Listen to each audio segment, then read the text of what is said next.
Hello दोस्तों, नमस्कार। कैसे हैं आप सब लोग? आशा करती हूँ आप सभी अच्छे से होंगे।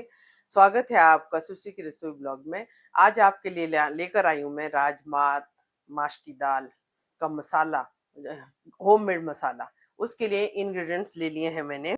उसके लिए ले लिए मैंने इंग्रेडिएंट्स, ये जीरा, काली मिर्च, मेथी, थोड़ी सी दालचीनी, 2 चक्री फूल, 100 ग्राम धनिया और 100 ग्राम मीठी सौंफ। अब इन सबको मैं भून करके तैयार कर लूंगी बारी बारी से।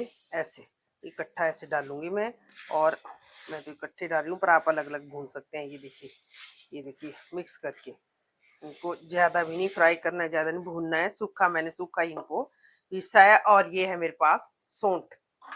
सौंठ इसको भी मैं ऐसे यहाँ डाल दूंगी इधर ऐसे, थोड़े से लौंग। और इनको तब तक चलाऊंगी जब तक इनसे भीनी भीनी खुशबू आनी शुरू हो जाएगी। और इनको ज़्यादा नहीं पकाना है, ज़्यादा पकाने से क्योंकि पहले ऑलरेडी ड्राई होते हैं, और ये ज़्यादा भुनने से इनका जो फ्लेवर है वो ख़त्म हो जाता है। बस जस्ट इनका आपने हल्का हल्का मॉइस्चर ख़त्म करना है। इनको ड्राई रोस्ट कर रही हूँ मैं। इन सबको इस तरह से मैं धीरे धीरे बिल्कुल स्लो आंच पे इनको तैयार कर लूंगी।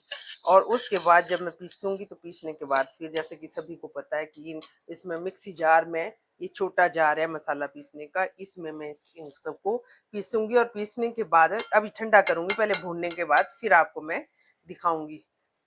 पीसने के बाद जार में भर लूंगी। इस तरह से मैंने इन सभी को हल्की आंच में, धीमी आंच पे सौते कर लिया है।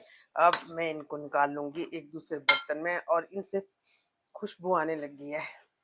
इस प्रकार होममेड मसाला बनाने से आप इसको आवश्यकता अनुसार किसी दाल सब्जी में आप इनको डाल सकते हो। और बाजार से लेते तो हैं, वो महंगे भी पड़ते हैं, और कई कई दिनों से वो चले होते हैं। उनमें ना तो वो फ्लेवर रहा होता है, और ना ही ये भी नहीं पता होता है कि उनको साफ भी किया है कि नहीं, उसमें कूड़ा करकट भी उन्होंने साथ पीस दिया होता है कई बार। ये जो मसाला है, ये देखो बहुत ही अच्छा मसाला है।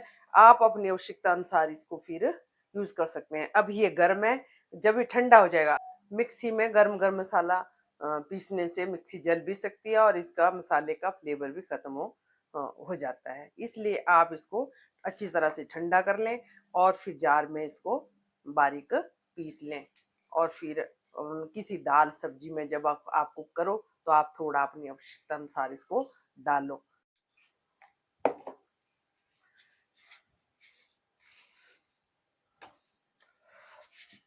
अब मसाला ठंडा हो चुका है। अब मैं इसको धीरे धीरे थोड़ा थोड़ा करके छोटे जार में पीस लूंगी। इस मोड पे इस मसाले को धीरे धीरे पीस करके तैयार कर लिया है, और बहुत ही अच्छी खुशबू आ रही है दोस्तों। और इस तरह से घर पे मसाला तैयार करने से आपका फालतू का खर्चा भी बचता है, और अपनी तसल्ली बख्श काम भी होता है। और जल्दी से अगर घर पर आप जब सब्जी रोटी बनाते हैं, कोई भी दाल सब्जी, उसमें घर पर तैयार किए हुए मसाले की बात ही कुछ अलग होती है। आप आसानी से इसको इस्तेमाल कर सकती हैं। ये मेरा जो मसाला है, ये 15 दिन के लिए मैंने तैयार किया है। इसको आप राजमा की दाल में, सब्जी में, और चने चने की दाल में, किसी भी चीज़ में आप इसको इस्तेमाल कर सकते हैं, दाल सब्जी में। तो आप भी घर पर बनाएं, और मज़े से खाएं, और अपनी दाल सब्जी का स्वाद बढ़ाएं, स्वाद बढ़ाएं।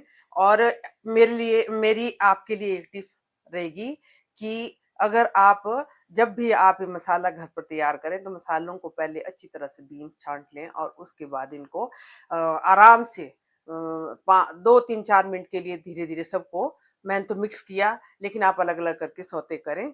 और फिर उनको सभी को मिला करके ठंडा होने दें, और ठंडा होने पर मिक्सी के जार में डालकर आप इनको ग्राइंड करें। पल्स मोड पर ही आपको इनको ग्राइंड करना है।